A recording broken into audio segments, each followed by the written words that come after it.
मराठी महानगर पेपर में काम करता हूँ, पत्रकार हूँ। आपकी बातों से मतलब मेरे पास शब्द नहीं है क्या बोलना, लेकिन ये मुझे लगता है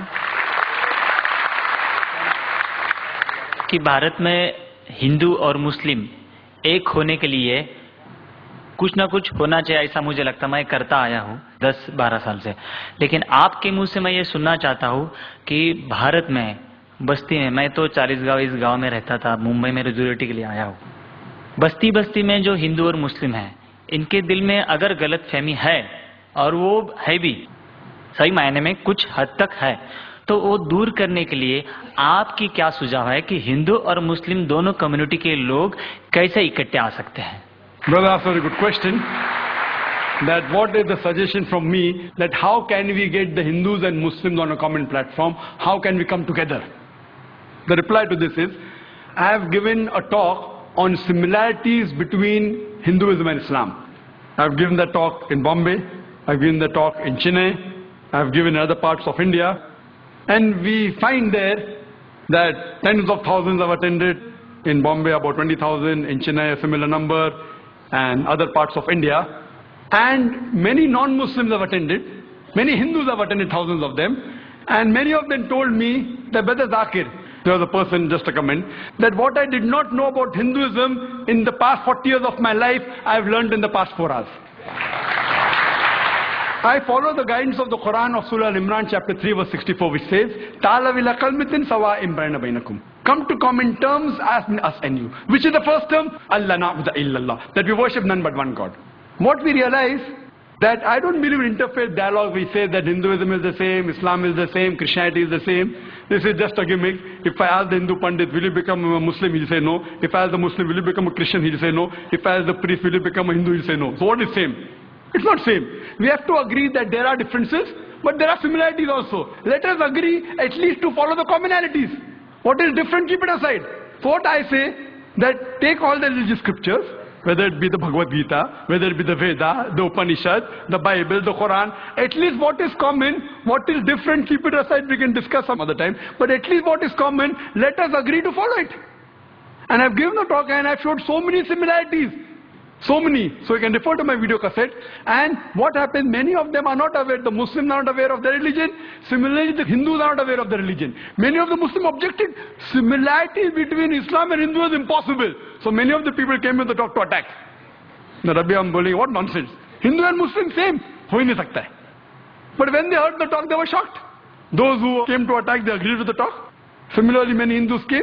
So what we realize, that what is common we should follow. And number one is Allah na'budu illallah, that we worship none but one God. That's the most common thing, and which you can give quotation. And we can give quotation from the Vedas, from the Bhagavad Gita. It is mentioned in the Chandogya Upanishad, chapter number 6, section number 2, verse number 1. Ekam evidityam, God is only one without a second. It's mentioned in the Shvetashvatara Upanishad, chapter number 6, verse number 9. Nachasya kasij, janita na chadipa. Of him, there are no Lord. He has got no parents. These are Sanskrit quotations. That means Almighty God has got no parents. He has got no Lord. Furthermore, if we analyze, it is mentioned in the Shvetashvatara Upanishad, chapter number 4, verse number 19. Natasya pratimasti. Of that God, there are no images. There is no pratima, there is no photograph, there is no idol, there is no image. Same thing in Yajurved, chapter number 32, verse number 3. Natasya pratimasti. Of that God, there are no images. So if you go back to your Vedas and your religious scriptures, it speaks about one God. So people many a time are not aware of the scriptures. And when the question just a couple of days back, I had given an interview to Star News. They asked me, Brother Zakir, what is your view regarding Vande Mataram? Can the Muslims say or not? I said, what do the Muslims say? I'll come to it afterwards. I'll first tell you what the Hindu scriptures say. He was shocked. What do I mean by that? I said, if anyone is a scholar of the Veda agrees that God has got no pratima. So when you say Vande Mataram, that this country is my mother and you call it God, a person who's a scholar, I'm not talking about the normal people who don't know about the scriptures. But you ask a scholar, he will say that Vande Mataram goes against the Vedas. Because Vande Mataram in no less than 3 places it says, I bow down to thee. I worship thee. If you see about the Arya Samaj and you see the various top scholars, they think according to the Vedas, idol worship is not permitted. There are verses in Bhagavad Gita, chapter number 7, verse number 20, which says that you should not do idol worship. So here when we go back to your scriptures, unfortunately, they believe in a form of pantheism. So even according to the Vedas, if you're a good scholar, this song, Vande Mataram, that I bow down and I worship thee, as I quoted in Sanskrit about Upanishad, it's against. Even in Islam, there are 12 lines which are objectionable. 3 times it is said, Vande Mataram, which means I bow down to thee. If once it says that this country is my mother, once it says I will kiss the feet, once it says about the divine things, about the smile, talking about divinity, it calls it Lakshmi, it is called Durga. All these things are objectionable. We Muslims, we love this country. But we will not bow down to anyone but to Almighty God.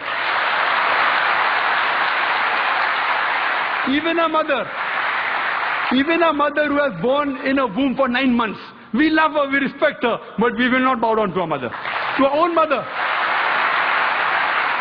The number one human being who we love and respect in the world after Allah subhanahu wa ta'ala, it is Muhammad sallallahu alaihi wasallam. We will even not bow down to a prophet Muhammad, peace be upon him.